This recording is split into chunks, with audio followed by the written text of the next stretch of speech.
Hi hello నమస్తే welcome to our channel. This is Amala. ప్రస్తుతం మనతో మాట్లాడడానికి సీనియర్ జర్నలిస్ట్ దాము బాలాజీ గారు ఉన్నారు. వారితో మాట్లాడదాం. Hi sir. హాయ్. ఒక అమ్మాయి కరీంనగర్కి చెందిన అమ్మాయి ఫ్రీ బస్సెస్ అని చెప్పేసి ఇంట్లో చెప్పకుండా వెళ్ళిపోయింది సార్. అది తను ఏంటంటే డబ్బులు తీసుకోవాల్సిన అవసరం లేదు ఇంట్లో. ఇప్పుడు అమ్మ నాన్న అడిగితే డబ్బులు తీసుకోవాల్సిన అవసరం ఉండదు. ఫ్రీ బస్సే కదా అని చెప్పి స్కూల్కి వెళ్ళాల్సిన అవసరం లేదు, నాకేం చక్క బస్సులో తిరిగేస్తే సరిపోద్ది అనేసి వెళ్ళి తిరిగింది సార్. దాని గురించి సార్. అంటే మనం చాలాసార్లు చెప్పుకున్నాం ఈ టాపిక్. ఫ్రీ బస్సుల వల్ల వచ్చే పాజిటివ్ అండ్ నెగిటివ్. ఏదైనా ఒక స్కీమ్ కానీ లేకపోతే ఇట్లాంటి పథకాలు పెట్టినప్పుడు పాజిటివ్ అంశాలు ఉంటాయి, నెగిటివ్ అంశాలు కూడా ఖచ్చితంగా ఉంటాయి. అయితే ఆ నెగిటివ్ అంశాలని ఎలా తగ్గించాలి, వాటిని ఎలా పరిష్కరించాలి అనేది ప్రభుత్వం ఆలోచించుకోవాలి. అట్లాగే దానికి సంబంధించిన ఇండివిజువల్స్ కూడా ఆలోచించుకోవాలి. దానికి ఇట్ టేక్స్ సమ్ టైం. అయితే ఈ లోపల ఇలాంటివి చాలా వస్తుంటాయి. ముఖ్యంగా బస్సుకు సంబంధించిన నెగిటివ్ విషయాలు వచ్చి రెగ్యులర్గా వెళ్ళే మిడిల్ క్లాస్ ఉమెన్కి కానీ ఎంప్లాయీస్ కానీ వీళ్ళకి చాలా ఇబ్బంది అయింది. ఎందుకంటే అవసరం ఉన్నా లేకపోయినా ఫ్రీ కాబట్టి బస్సులో వెళ్ళడం, దానివల్ల క్రౌడ్ పెరగడం, ఆక్యుపెన్సీ రేటు 100% దాటేయడం, దీనివల్ల రెగ్యులర్గా పోయే వాళ్ళకి బాధ అయింది. వాళ్ళు మేము డబ్బులు ఇవ్వడానికి రెడీగా ఉన్నారో బాబు, మాకు డబ్బు టికెట్ తీసుకొని మాకు సీటు ఇవ్వండి, లేదా కంఫర్టబుల్గా నిల్చుకొని పోవడానికన్నా మాకు చూపించండి అని అంటున్నారు. దానికి పరిష్కారం ఏంటంటే కొత్త బస్సులు వేయాలి. బట్ గవర్నమెంట్ కూడా ఈ ట్రెండ్ ఇలాగ నడుస్తుందా అనేది కొంత స్టడీ చేయాల్సిన అవసరం ఉంది. ఎందుకంటే బిగినింగ్లో ఇలా ట్రెండ్ ఉంటుంది, వాళ్ళే స్త్రీలు కూడా అలసిపోతారు. ఫ్రీ కాబట్టి రోజు వెళ్ళరు, ఒకరోజు సరదాగా వెళ్ళొస్తారు, మళ్ళీ వదిలే టైం వేస్టు, అనవసరమైన శ్రమ, అలసిపోవడం ఇవన్నీ ఉంటాయి. కాబట్టి మళ్ళీ కొత్త వాళ్ళు వెళ్తారు, మళ్ళీ ఇదంతా సెటిల్ అవ్వడానికి కొంత టైం పడుతుంది. మామూలుగా ఫ్రీ బస్సు ప్రధాన ఉద్దేశం ఏంటంటే థియరాటికల్గా రకరకాలుగా ఉన్నాయి. మనకి ఫస్ట్ అయితే లగ్జంబర్గ్లో పెట్టారు, యూరోప్లో కూడా చాలా చోట్ల ఫ్రీ ఉంది, ట్రైన్లలో కూడా చాలా చోట్ల ఫ్రీ ఉంది. ఒకసారి టికెట్ తీసుకుంటే వడ్డీ ఎంత తిరగచ్చు, అలాంటి రకరకాల స్కీములు ఉన్నాయి. మామూలుగా యూరోప్లో పెట్టిన దీన్ని ఏంటంటే ఒకటి పబ్లిక్ ట్రాన్స్పోర్ట్ని ఎంకరేజ్ చేస్తే నీకు పొల్యూషన్ తగ్గుతుంది. ఎందుకంటే సిటీస్లో పొల్యూషన్ అనేది తీవ్ర సమస్య. అందువల్ల వెహికులర్ పొల్యూషన్ చాలా ఎక్కువ. మనకి ఇక్కడ ప్రతి ఇంట్లో 3 వెహికల్ 4 వెహికల్స్ అనేవి బాగా కల్చర్ పెరిగిపోయింది.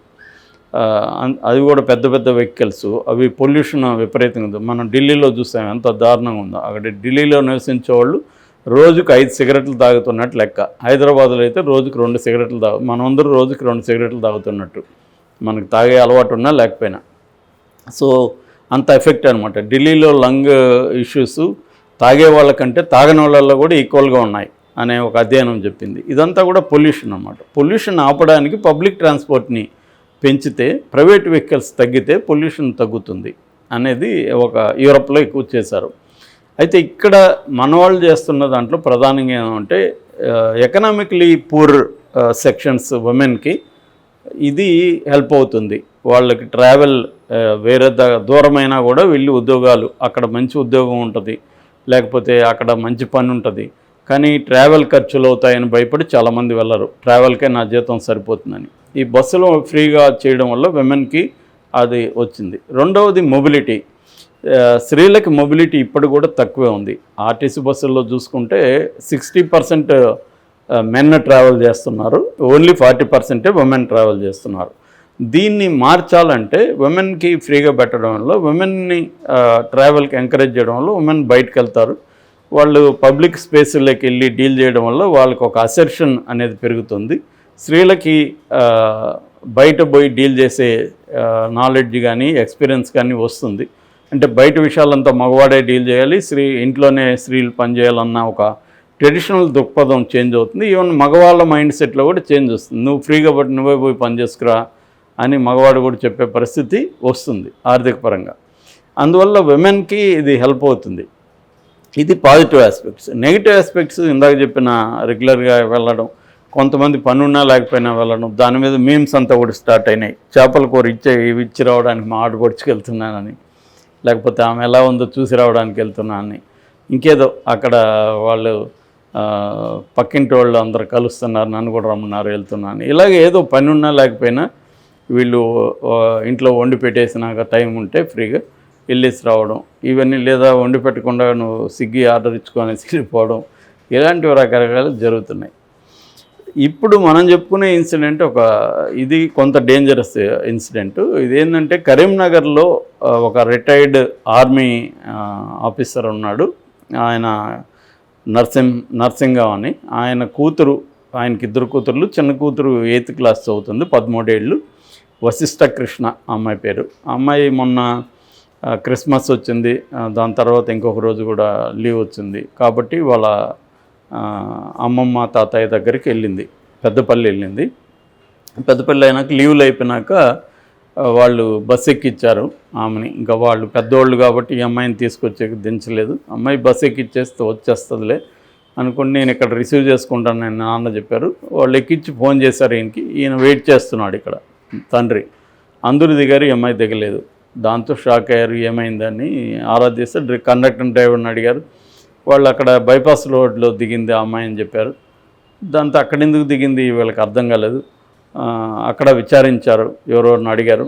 అందులో తర్వాత ఒక బంధువుల కుర్రోడు చెప్పాడు, జగిత్యాల హైదరాబాద్ బస్సులో నేను ట్రావెల్ చేస్తుంటే మీ అమ్మాయి కనపడింది, నేనైతే పలకరించలేదు, నేను మధ్యలో దిగేశాను, ఆ అమ్మాయి అయితే వెళ్తుంది అని చెప్పాడు. దాంతో వీళ్ళు ఏమన్నా హైదరాబాద్ వెళ్ళిందా అని ముందు జగిత్యాల పోలీసులకి కంప్లైంట్ చేశారు. వాళ్ళు అక్కడ ఉన్న సీసీటీవీలు అన్నీ తీసుకొని పరిశీలించారు. ఎవరైనా ఆందోళన పడతారు కదా, ఇవాళ చిన్నమ్మాయి 13 ఏళ్ళ అమ్మాయి ఎందుకు వెళ్ళింది, ఎటు వెళ్ళింది తెలియదు. ఎవరన్నా మాయ మాటలు చెప్పి తీసుకుపోయారా, కిడ్నాప్ చేశారా ఏం తెలియదు కదా. దాంతో కరీంనగర్ పోలీసులకి, ఇతనికి ఆర్మీ కాబట్టి ఇతనికి ఒక సర్కిల్ ఉంది, చెప్పారు. 5 బృందాలు ఏర్పడ్డారు ఈ అమ్మాయి కోసం.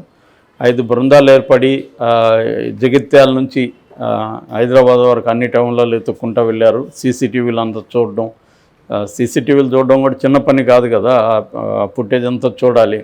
అలా చూస్తూ ఉంటే వాళ్ళకి ఫైనల్గా హైదరాబాదులో దొరికింది అమ్మాయి. అది కూడా అర్ధరాత్రి 1:09 జూబ్లీ బస్ స్టాండ్లో దొరికింది.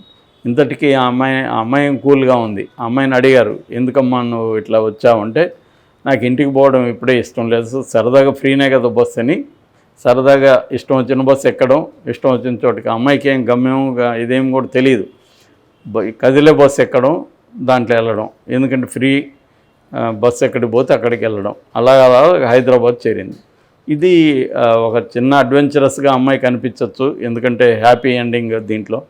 కానీ నేను లాంగ్ బ్యాకే ఇంటి నుంచి పారిపోయిన పిల్లల మీద డాక్యుమెంటరీ ఫిల్మ్ చేశాను 2011లో, రైల్వే కిడ్స్ ప్రధానంగా. దాంట్లో ప్లాట్ఫామ్ నెంబర్ 8 అని యూట్యూబ్లో కూడా ఉంది. అందులో చాలామంది పిల్లలు రైళ్లలో పారిపోయి వెళ్ళిపోతుంటారు అన్నమాట. దాదాపు 2 కోట్ల మంది పిల్లలు ఇండియాలో అలాగా వెళ్ళిపోతున్నారు. సో ఇప్పుడు కొత్తగా ఈ ఫ్రీ బస్ వల్ల ఇలాంటి ఇళ్లలో వెళ్ళిపోయే పిల్లలకి ఇదొక ముఖ్యంగా ఆడపిల్లలకి, జనరల్గా ఆడపిల్లలు పారిపోవడం తక్కువ.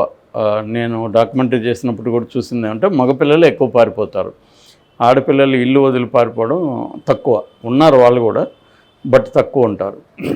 ఇప్పుడు ఏమవుతుందంటే ఇలాగా ఫ్రీ కదా బస్సు అని చెప్పి సరదాగా వెళ్ళిపోవడం, ఇది డేంజరస్. అందుకని మేబీ గవర్నమెంట్ కూడా ఇలాంటివి చూసి రేపొద్దున ఏజ్ లిమిట్ కూడా పెట్టి, ఏజ్ తక్కువ ఉంటే ఎవరో ఒకరు ఉంటే కానీ మేము అలో చేయమన్న రూల్ పెట్టే అవకాశం ఉంది. తల్లిదండ్రులు కూడా కొంత జాగ్రత్తగా పిల్లల్ని పంపించేటప్పుడు జాగ్రత్తలు తీసుకోవాల్సిన అవసరం ఉంది. ఎందుకంటే వీళ్ళు సరదా పేరుతో వెళితే ఒక్కొక్కసారి సరదా సీరియస్గా మారే అవకాశం ఉంది. ఇది ఒంటరిగా పోతున్నారని గమనించారనుకో, ఎవరో ఒకరు వాళ్ళని మంచిగా ఏదన్నా చెప్పి వాళ్ళకి తినుబండారాలు ఇచ్చి మత్తు పదార్థాలు ఇచ్చి వాళ్ళని తీసుకెళ్ళిపోయే అవకాశం ఉంది. ఎందుకంటే హ్యూమన్ ట్రాఫికింగ్ అనేది ఇండియాలో పెద్ద సమస్య. ముఖ్యంగా ఈ ఏజ్ గ్రూప్లో ఉండే అమ్మాయిల కోసమే వెతికే వాళ్ళు చాలామంది, చాలా మాఫియా టీంలు ఉంటాయి. వాళ్ళని భిక్షగలం మార్చడం చిన్నపిల్లలైతే, లేదంటే వాళ్ళని కాల్ గర్ల్స్గా అమ్మేయడం, ఇవన్నీ జరుగుతుంది. ఇది హ్యూమన్ ట్రాఫికింగ్ ఇండియాలో చాలా పెద్ద సమస్య. మనకు ఆ మధ్య పవన్ కళ్యాణ్ కూడా దీని మీద ఇష్యూ మాట్లాడాడు. ఎవ్రీ స్టేట్లో అరౌండ్ 25,000 to 30,000 ఆ, మహిళలు బాలికలు కావచ్చు, పెద్దవాళ్ళు కావచ్చు, హ్యూమన్ ట్రాఫికింగ్కి వెళ్తున్నారు. సో అందువల్ల దీన్ని ప్రీ బస్ మీద మనం నిందించలేము, దాని సైడ్ ఎఫెక్ట్ ఇదంతా కూడా.